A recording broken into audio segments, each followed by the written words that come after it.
আমির হেফাজত এদেশের আলেম সমাজের মুরব্বী আল্লামা মুহিবুল্লাহ শাহ বাবু নগরী আতালাল্লাহু ফুয়ুদাহু ওয়া হায়াতাহু আলাইনা ওয়া আলা জামিইল মুসলিমিন আমিন। ওনার এই লিখিত বক্তব্য আমাদের কাছে রেকর্ড হয়ে থাকবে। মুহিবুল্লাহ বাবু নগরী জামাত বরকাতুহুর লিখিত বক্তব্য।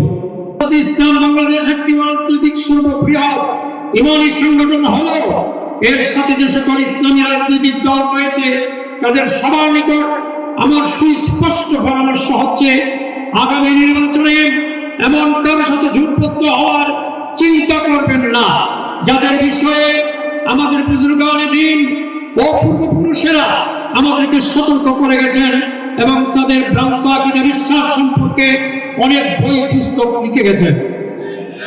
যাদের কাছে আম্বিয়ায়ে কেরাম আলাইহিস সালাম ও সাহাবায়ে কেরাম রাদিয়াল্লাহু তাআলা আলাইহিম আজমাইনের শান ও সম্মান নিরাপদ নয়, তারা কখনোই আহলে সুন্নাহ ওয়াল জামাতের অন্তর্ভুক্ত হতে পারে না। নবী করিম সাল্লাল্লাহু আলাইহি ওয়াসাল্লাম সুস্পষ্টভাবে ইরশাদ করেছেন, মা আলাইহি ওয়া আসহাবি, অর্থাৎ আমি ও আমার সাহাবায়ে কেরাম যে পথ পন্থার উপর আছি সেটাই একমাত্র মুক্তির পথ।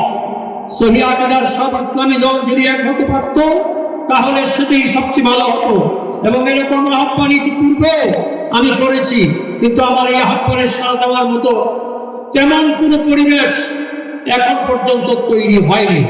এটা আমাদের জন্য অত্যন্ত দুর্ভাগ্যজনক। এমত অবস্থায় আমার সর্বশেষ পরামর্শ হলো, ওহী এবং ইসলামের মূল দ্বারা ক্ষতিগ্রস্ত হয় এমন কোন সিদ্ধান্ত আপনারা আল্লাহর রাস্তে কোনো অবস্থাতেই গ্রহণ করবেন না। এদেশের মাসাজিদ, মাদারিস, দাওয়াত ও তাবলীগ এবং তাসাউফ ও সুলুকের মেহনত কোনটাই যেন অদূর ভবিষ্যতে হুমকির মুখে না পড়ে সেদিকে সতর্ক দৃষ্টি রাখা আপনাদের ইমানি দায়িত্ব বলে আমি তীব্রভাবে অনুভব করছি। এর ফলে অন্তত যুগ যুগ ধরে চলে আসা দ্বীন ও ইসলামের বিশুদ্ধ মতাদর্শের সুরক্ষাটা নিশ্চিত হবে ইনশাআল্লাহ। পরিশেষে আমি আপনাদের সকলের কাছে দোয়া চাই, আল্লাহ রাব্বুল আলামিন যেন আমাকে এবং আপনাদের সবাইকে মৃত্যু পর্যন্ত দ্বীনে হক ও সিরাতে মুস্তাকিমের উপর পাহাড়ের সম দৃঢ়তা নসিব করেন, আমিন। এ প্রসঙ্গে যে হাদিসটি আমি পড়েছিলাম তার তর্জমা হলো, হযরত সুফিয়ান ইবনে আব্দুল্লাহ সাকাফি রাদিয়াল্লাহু তাআলা আনহু বলেন, আমি আল্লাহ রাসূল সাল্লাল্লাহু আলাইহি সাল্লামের নিকট আরজ করলাম, ইয়া রাসূলুল্লাহ, আপনি আমাকে ইসলাম সম্পর্কে এমন একটা কথা, এমন একটা উপদেশ দিন যা শ্রবণ করার পর ইসলাম সম্পর্কে জানার জন্য আমাকে আর অন্য কারো কাছে প্রশ্ন করতে না হয়। উত্তরে হযরত রাসূল করিম সাল্লাল্লাহু আলাইহি সাল্লাম আমাকে বললেন, তুমি বলো যে আমি আল্লাহর উপর ঈমান আনলাম, অতঃপর এই ঘোষণার উপর অটল অবিচল থাকো। প্রিয় ভাইয়েরা আমার, আজ আমাদের জীবনে ইস্তেকামতের এই ঈমানি গুণ হারিয়ে গেছে, তাই আমরা সবাই এই ঈমানি গুণ অর্জনের চেষ্টা করি ইনশাআল্লাহ। নাহমাদুহু ওয়া নুসাল্লি আলা রাসূলিহিল কারীম, আম্মা বা'দ। فعن سفيان بن عبد الله الثقفي رضي الله تعالى عنه قال قلت يا رسول الله قل لي في الإسلام قولا لا أسأل عنه أحدا بعدك فقال قل آمنت بالله ثم استقم।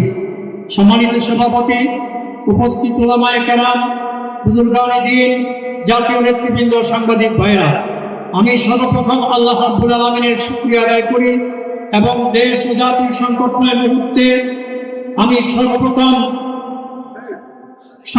মুহূর্তে এই সম্মেলন আহ্বান করার জন্য জমিয়তে উলামা ইসলাম বাংলাদেশের নেতৃবৃন্দকে মোবারকবাদ জানাই।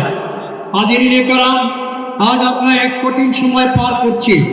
একদিকে যেমন ইসলাম ও মুসলিম উম্মার বিরুদ্ধে বিভিন্ন প্রকার ষড়যন্ত্র দেখতে পাচ্ছি, আরেকদিকে তেমনি দেশের স্বাধীনতা সার্বভৌমত্বের বিরুদ্ধে বহু রকম চক্রান্ত লক্ষ্য করছি। গণঅভ্যুত্থান পরবর্তী বাংলাদেশে এরকম পরিস্থিতি সৃষ্টি হবে তা আমি কল্পনাও করিনি। 2024 অভ্যুত্থানে আমরাও সম্পৃক্ত ছিলাম, আমাদেরও বহু মানুষ শহীদ হয়েছে এবং বহু লোক আহত হয়েছে। ফ্যাসিস্ট সরকার পালিয়ে যাওয়া একক কারোর জন্য, বরং এই অর্জনে দেশের সর্বস্তরের মানুষের অংশগ্রহণ ছিল, সেখানে আমরাও ছিলাম। সুতরাং আমাদেরকে অবজ্ঞা করার পরিণতি কারোর জন্যই ভালো হবে না। আমি অন্তর্বর্তীকালীন সরকার ও রাজনৈতিক দলসমূহের উদ্দেশ্যে স্পষ্ট করে বলতে চাই, ঢাকায় জাতিসংঘের মানবাধিকার কমিশনের অফিস স্থাপনের চুক্তি দেশের জন্য, আমাদের স্বাধীনতা অখণ্ডতার জন্য এবং আমাদের ধর্মীয় কৃষ্টি সভ্যতার জন্য এক অশনি সংকেত। আমি দেশ ও ইসলাম বিরোধী চুক্তির তীব্র নিন্দা জানাই এবং তা বাতিল করার জোর দাবি জানাই। যে সকল ব্যক্তি, নেতা, সংগঠন এই চুক্তির প্রতিবাদ করেছে এবং সাধ্যমতো কর্মসূচিও পালন করেছে, আমি তাদেরকে মোবারকবাদ জানাই এবং তাদের জন্য দোয়া করি। প্রিয় ভাইরা, আপনারা দেখছেন আমার বয়স হয়ে গেছে, আমি একজন বৃদ্ধ মানুষ এবং অনেক ফায়দা পাওয়া যাবে। আলহামদুলিল্লাহ রাব্বিল আলামিন। হ্যাঁ, দোয়া করেন, আপনার সব কথার সাথে আছে।